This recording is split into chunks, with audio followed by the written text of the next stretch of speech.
Assalamu alaikum. Ismi Vikas. Hello, my name is Zubairi, and welcome to Egypt, my home.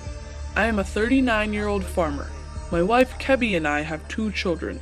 Azebo, my son, is 13 years old, and my daughter Tabia is 10 years old. We have a typical Egyptian home, square-shaped and built using mud bricks that were made from chopped straw mixed with mud from the Nile, then baked in the sun.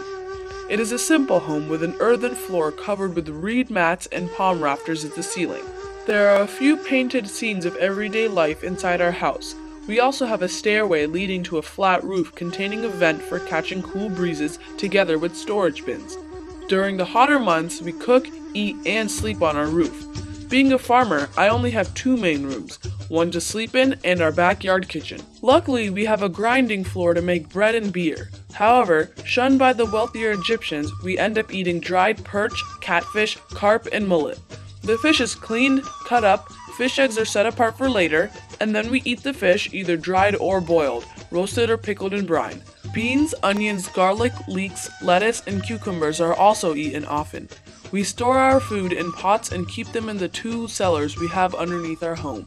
The Nile River is extremely important to my job and my life. Without the Nile River, my job would fail. We use catch basins and shadufs to collect water from the Nile and irrigate our crops. Once a year, the Nile floods and brings us water and silt to the banks of the river. Once the soil is fertilized, we can farm the fields and soon have great harvests. These harvests are the source of food for our Egyptian civilization. Without the Nile and its floods, we die from starvation. Our government is reasonable. It is a theocracy, so the pharaoh has all the power.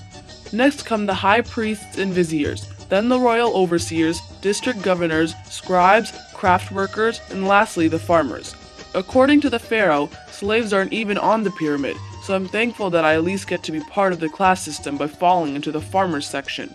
I suppose that having one almighty ruler keeps our civilization stable.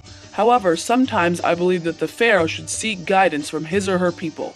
We the people should have a say in what happens because we are the ones who are affected by the pharaoh's decisions. Luckily, I am not one of those farmers who is drafted through corvée, meaning that I'm not forced to farm as a labor tax. I work the land of a wealthy landowner.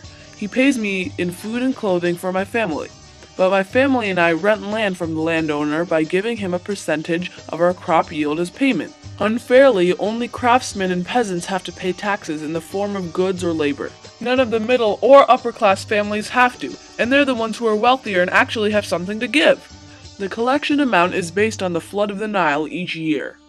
Our religion is centered around our pharaoh. He is the most splendid and powerful of the gods of the heavens.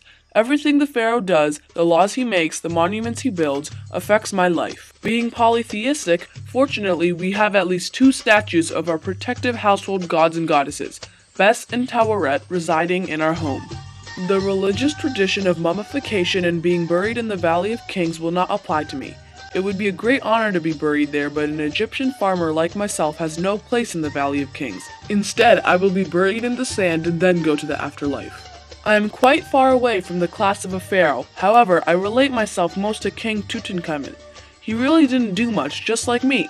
King Tut was just being a pharaoh because he had to. I am just an average farmer doing my duty. I wish I were more like Ramses II, making a difference every day. But I am no more special than any of my other farmer friends. As I walk to the fields to work, I see several temples. The Ramsum Temple, temples at Memphis, Nubia, and many others. These remind me of Ramses II's great achievements in building. Hatshepsut's mortuary temple complex at Deir el-Bahri is also a great building close to the entrance of the Valley of Kings. Even though I, Zubairi, personally won't be remembered, I hope that my fellow farmers and I will be remembered for producing the food that has kept our civilization alive. Without us, the fertile land would never be put to use. We are the source of life for our Egyptian civilization, and we must be remembered.